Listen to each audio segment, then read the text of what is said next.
Hi, friend, and welcome. I'm Marilyn East. Thank you for joining my podcast, Express Light. I believe we each have a unique gift and ability. Being created by nature, I have the desire to start my own business, and I know firsthand how important it is to blend creativity and business together. It has not always been easy for me, but I have successfully built my boutique serving people from all over the world. Because of my experience, I am passionate about helping others like myself who are looking to express light in their own lives through their gift, skill, or talent, and make a living doing it.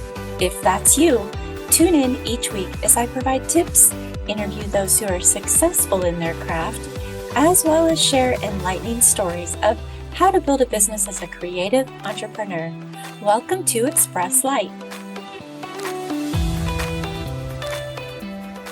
Hello and welcome back to Express Light. Thank you so much for joining me. Today I am with Nefertiti San Miguel, and she is the owner of Etnia Fusion. She has a significant background in art and science, and I'm so delighted to have her on the show today. You are going to love her energy, her personality, and what she does. She has so much knowledge and so much information. Nefertiti, I am going to go ahead and give you the opportunity to share with my listeners who you are, the background of why you do what you do, what it is you have to offer. Thank you. Greetings from charming Little Cambridge, Massachusetts. So delighted to be here sharing the virtual space with you and getting to see you after a few weeks of not having that personal interaction. Super delighted to be part of your show and bring a little bit of the spotlight to what I'm so passionate about to share with the world, which is mixed media art, Ikebana, and neuroscience, because my life have gone to the better turn and I am crafting a masterpiece out of it because the combination of those three things. So if I can inspire other people to follow those steps and benefit from the same results that I have achieved in the past 27 months, I feel very accomplished. 100%. So I know that you have also become a published author of several books, and I'd love to know their titles and just a little bit of background of each of those as well. Yes, so the opportunity came about earlier this year. The first publication, I got requested to be co-author of an anthology book around depression. The curator of the project is a medical doctor from New Zealand.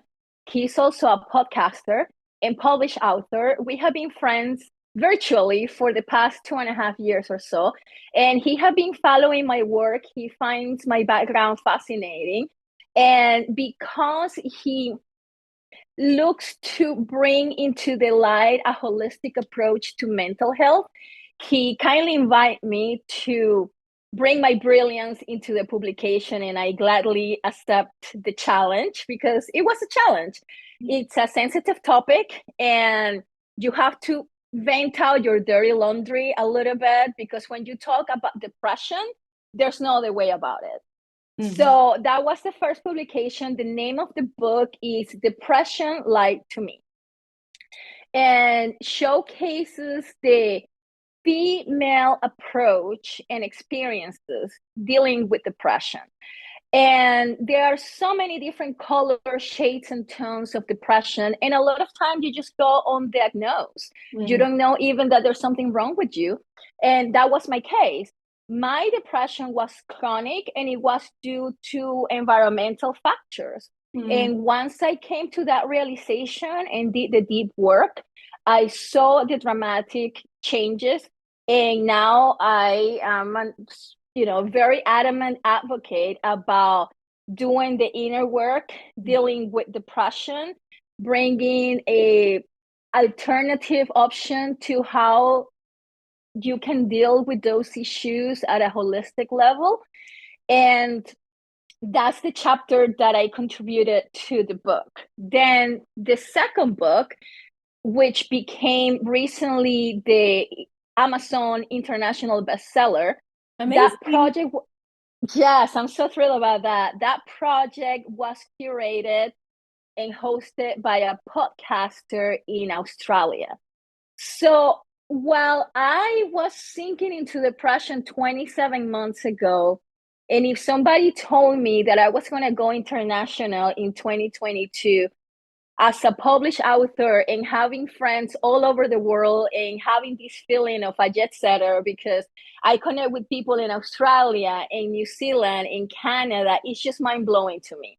Mm-hmm. And that's the power of neuroscience when you deal with your own issues from the inside out. Mm-hmm. So back to the publication in Australia, it's called From Victim to Victory. Mm-hmm. And it's based out of a series of interviews via podcast, and it got turned into a book. And that one is a compilation book. Again, it's all female power. And it's different approach of what was that holy grail that you found along your troubles and tribulations to come on the other side better than how you started, and how you conquered your own issues, and how you can also ultimately inspire others. Because sometimes if you can exchange that level of experience and you can provide compressed time to somebody else to do better with their own issues, it's a very rewarding feeling. So 100%. that is the second book. And then the other two that they're going to be published in the next couple of months, one is called The Art of Connection. Mm-hmm. And that was a very interesting project because it's for the entrepreneurs, Mm-hmm. and it's a number of quotes. So every author, it has one page, and you get dedicated one day out of the year to your name and your business, and you express to other people how do you make connections, so what makes your life better. And ideally somebody's going to get that book in their hands, and it's going to be a motivational resource for every day of the year. So that one got also accepted for the Library of Congress, which is big, and I'm That is super thrilled to be. amazing. Awesome. Yes, I am so thrilled to be part of that project. And then the fourth one that is coming up, it's called Aligning You with Victory.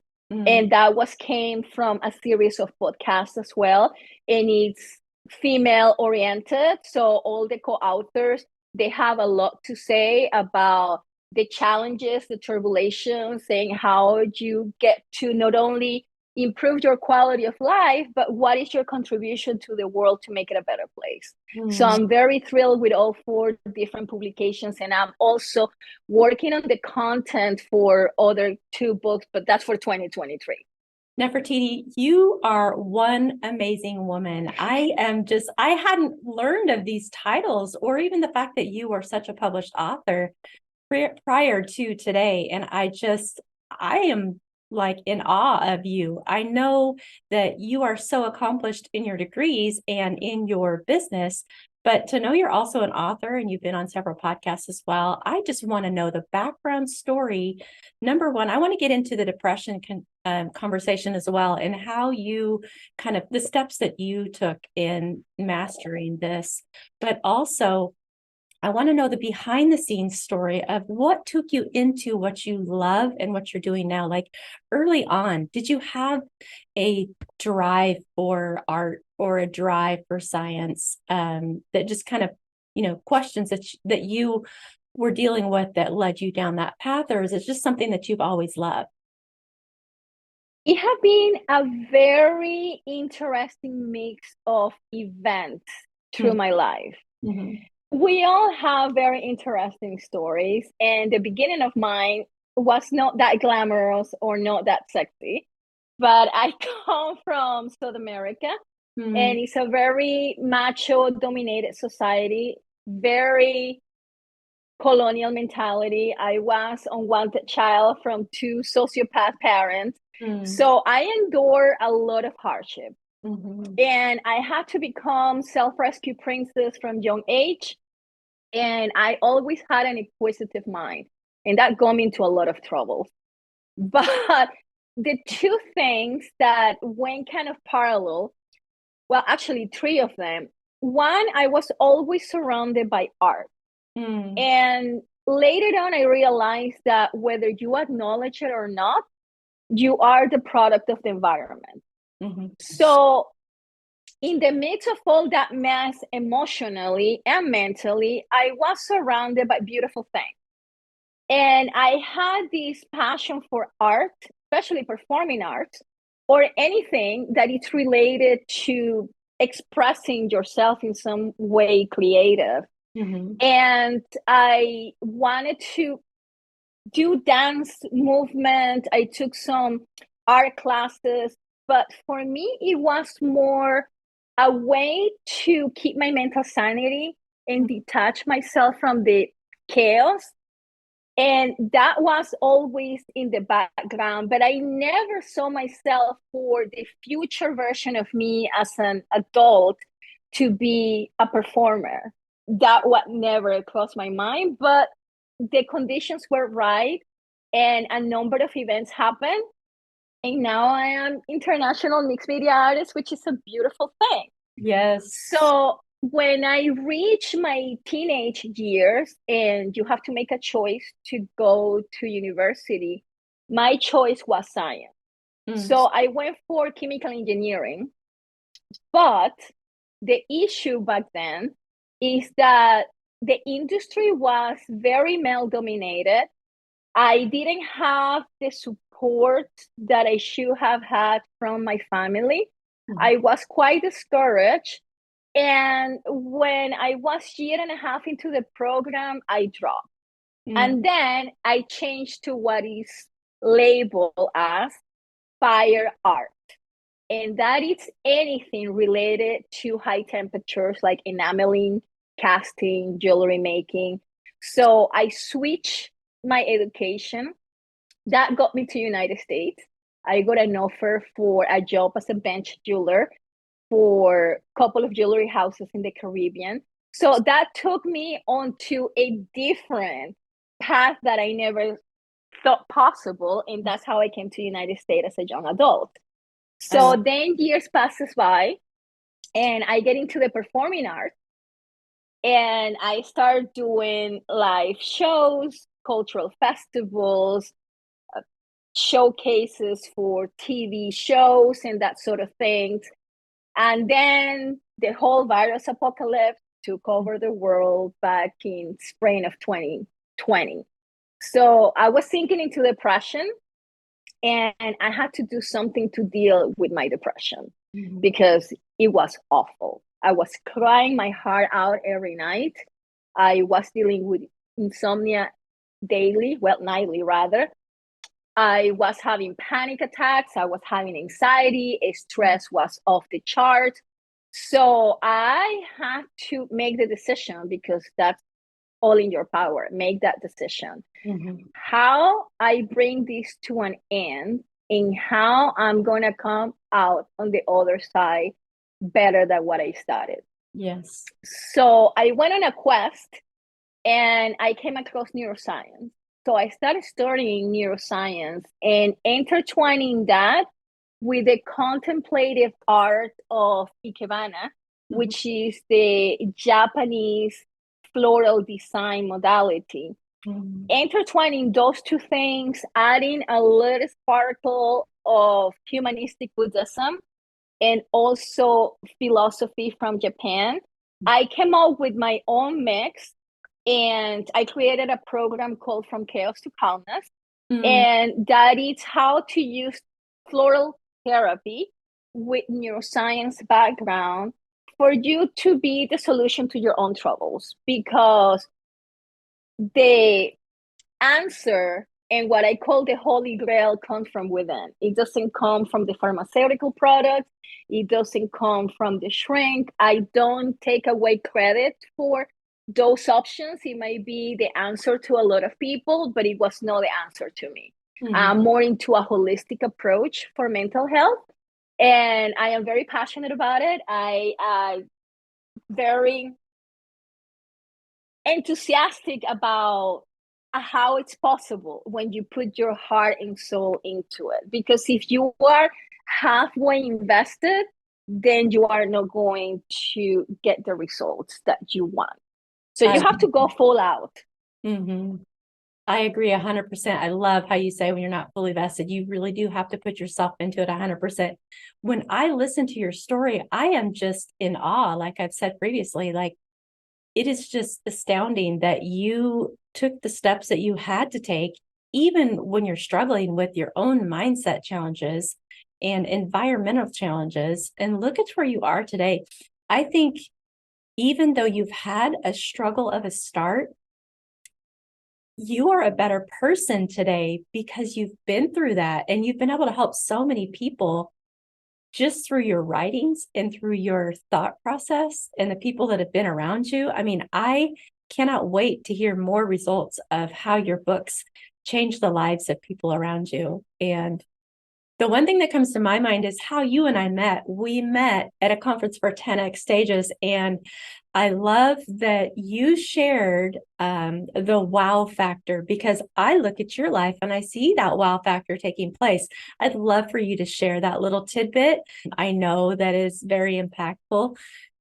As an entrepreneur, it's easy to feel like there are no steps, but sometimes it's just a little nugget like this one that you're about to share that just changes your mindset in a heartbeat and how to serve and how to reach out and still do business and still carry on. So, Yes. So again, we are product of the environment, and you can go two ways. You can either duplicate what you hate, or you can become the change that you want to see in the world and spread it out far and wide. And that was my choice. We are again product of the environment, and you have two choices. You can either duplicate what you hate, or you can become the change that you want to see in the world and take it upon yourself to make the difference and just bring the spotlight to those issues that are dear to your heart. So when I was growing up, my biological father, because I was a wanted child and I was a girl, not a boy, I wasn't expected.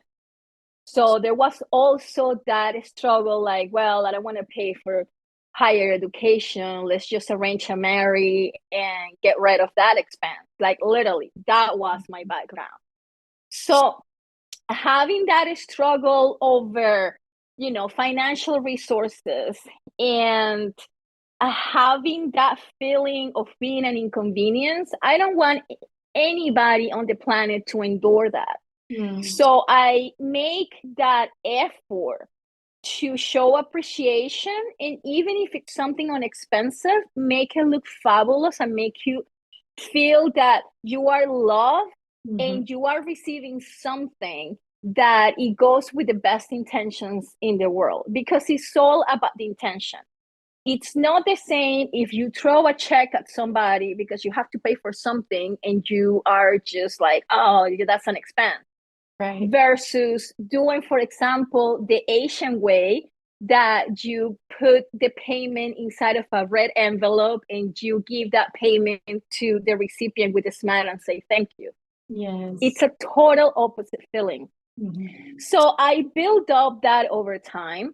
Then, because some of my family members, they were into the diplomatic world, I grew up with a lot of cultural diversity, and I pick things from different places.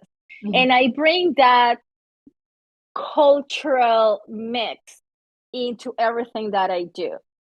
Also, because I realized with the whole 2020 global crisis of a pandemic, everybody was over the edge stressed, being overworked, feeling underappreciated.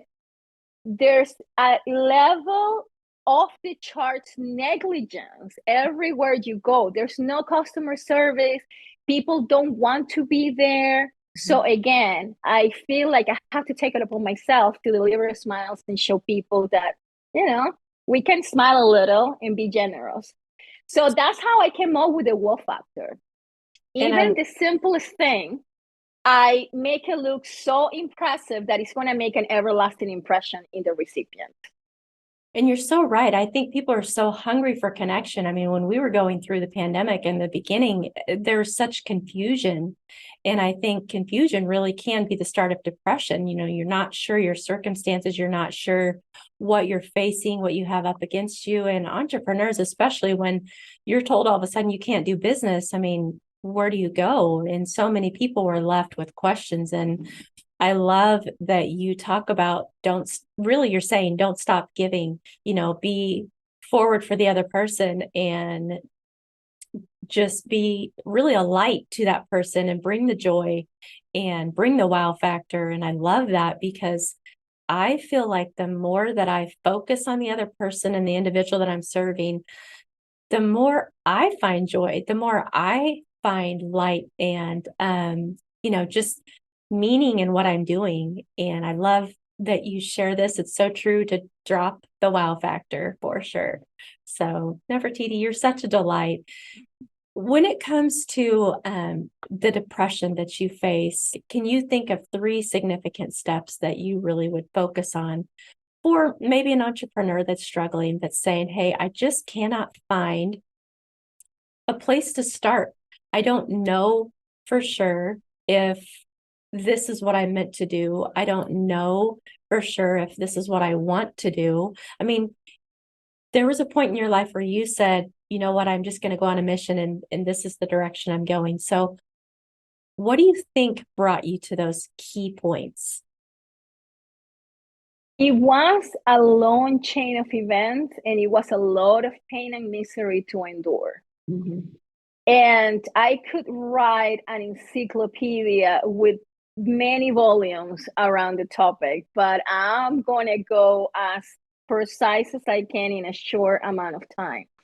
The first thing is that you have to pick one thing that you know that it brings you happiness, and you hold on to it like your life depends on it, because it does.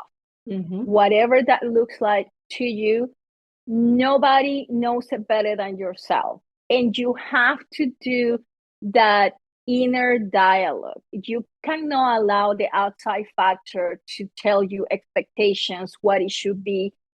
For me, it was holding on to art in any way, shape, or form to keep my mental sanity from the challenges. Mm-hmm. And that was way before I grounded myself and I decided to go on a artistic career.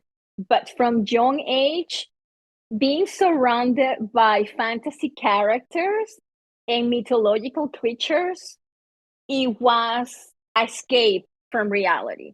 So that's how it started.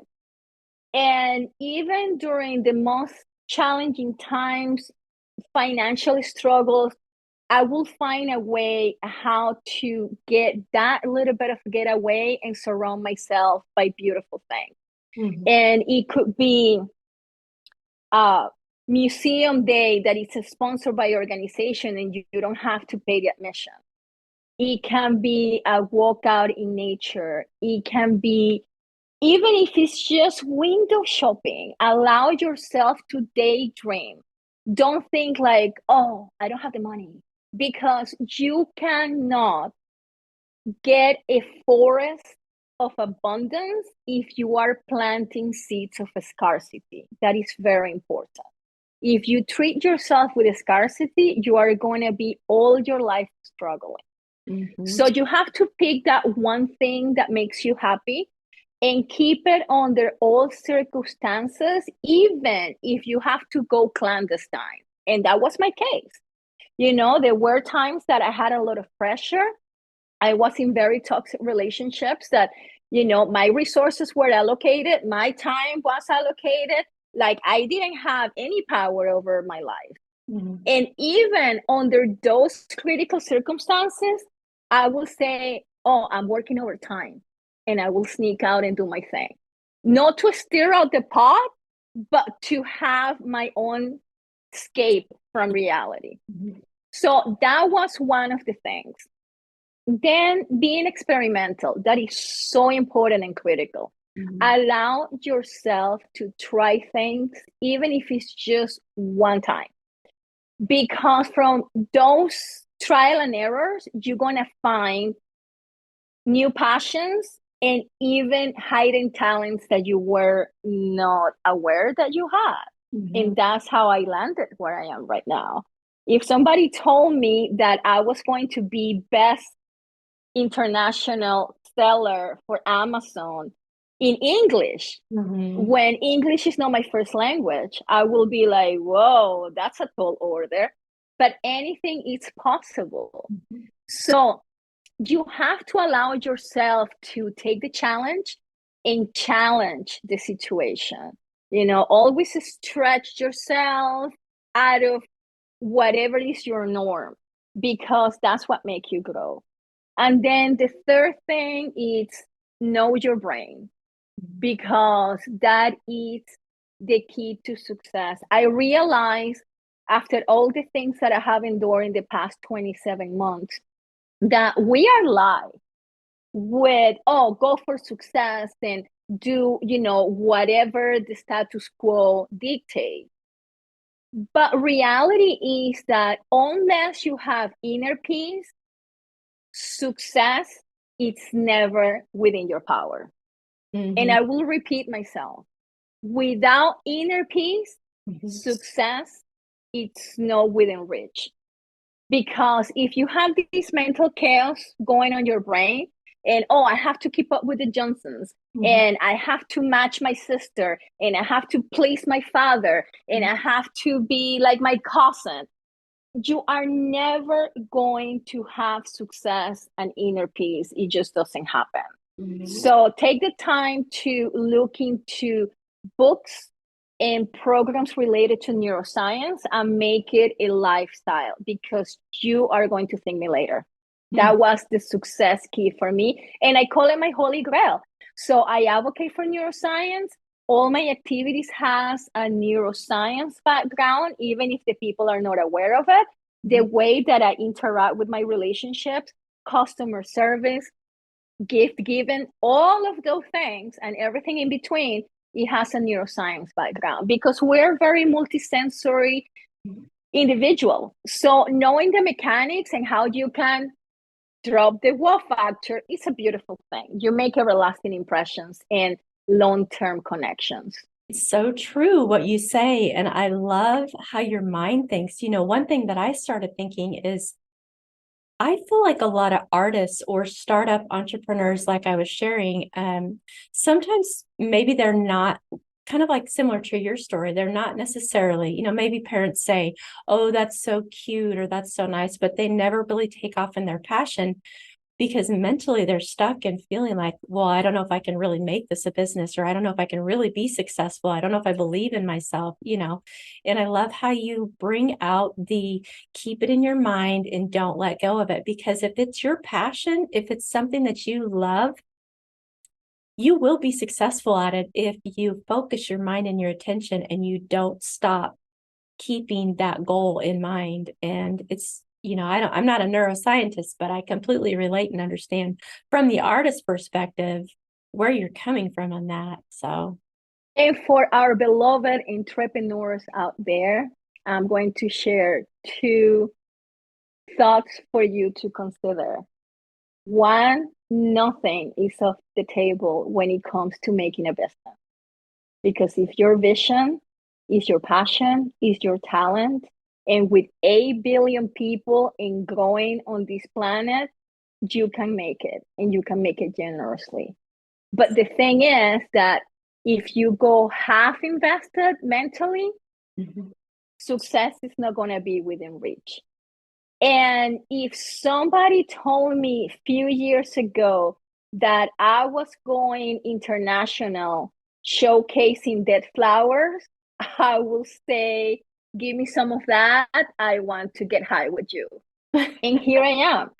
I'm getting international attention because I'm rescuing dead flowers, transform them into pieces of art, and I am applying neuroscience and Ikebana art into my creations, and nobody's doing what I'm doing. That's and amazing. I have, I'm doing presentation for libraries, for art organizations, And I'm doing one-on-one consultations for what factor, how to recycle and be mindful about the resources. Because also this is important for me to share. It's a very fine dance between being mindful on your resources and being resourceful, Mm-hmm.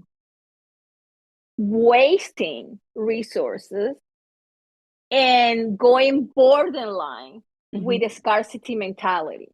You have to be very, very aware of where you are in that mix. Right. Because you can be generous with no budget. And that's when Ikebana art comes handy. Because I can make somebody look like a world-class florist with things from the dollar store and clippings from an overgrown plant or the flowers from the backyard. Mm-hmm. So there's no luxury other than in your mind. Right. And also, don't allow the establishment or people in your environment to tell you what is a luxury and what you can get and when can you get it. It totally breaks my heart when I see ladies, waiting for Mother's Day so they can get flowers, or waiting for the anniversary so they can get flowers. No, celebrate yourself, make your own designs, be creative, put your heart, soul, and passion into something that is going to enhance not only your quality of life, but your environment so you can be more productive.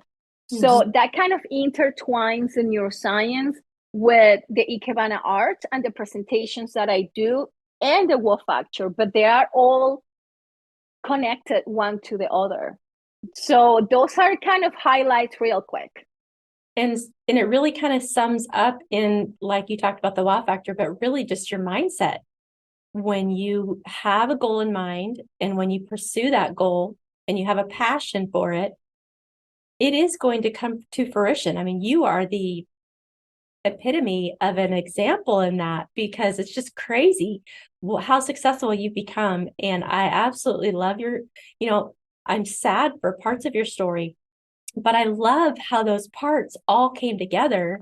And you didn't look at them and say, these are going to hold me down and I'm just going to go, I am what I am and I'm going to succumb to my environment. You used your environment and you've become so successful, and you are such a mentor and such an inspiration to women all over this world and this planet. And I am just so grateful that I've had the opportunity to share with my listeners your story. I know we're not done. We're going to have to come back together and to have more conversations. You are just a wealth of knowledge, and I'm delighted to have had you on the show today. Thank you, Nefertiti.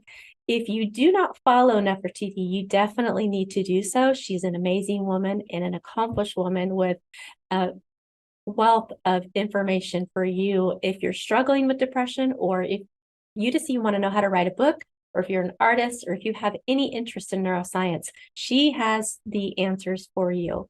So Nefertiti, again, thank you for joining me today. Thanks for your time, for your interest in my craft, the support to my endeavors. It means the world to me. And of course, the friendship, because that's more important than anything else to me. I'm all about personal connections, and the fact that with the grace of technology, you are in the West Coast and we can connect. I'm in Boston and we can, exchange texts and say, hey, I'm thinking about you, or send you an image. It's a beautiful thing. So I'm very appreciative of the welcome into your space and having the spotlight with your listeners. So I'm definitely looking forward to make new connections and maybe get a line or an email from one of the listeners saying, hey, I took you up on the advice and this is how it's going, working, or, I just want to share with you a recent experience. So I'm definitely looking forward to make new friends. Thank you so much. And we will have you on again. So looking forward to it. Once again, thank you so much. And we'll see you soon. Lovely. Take care.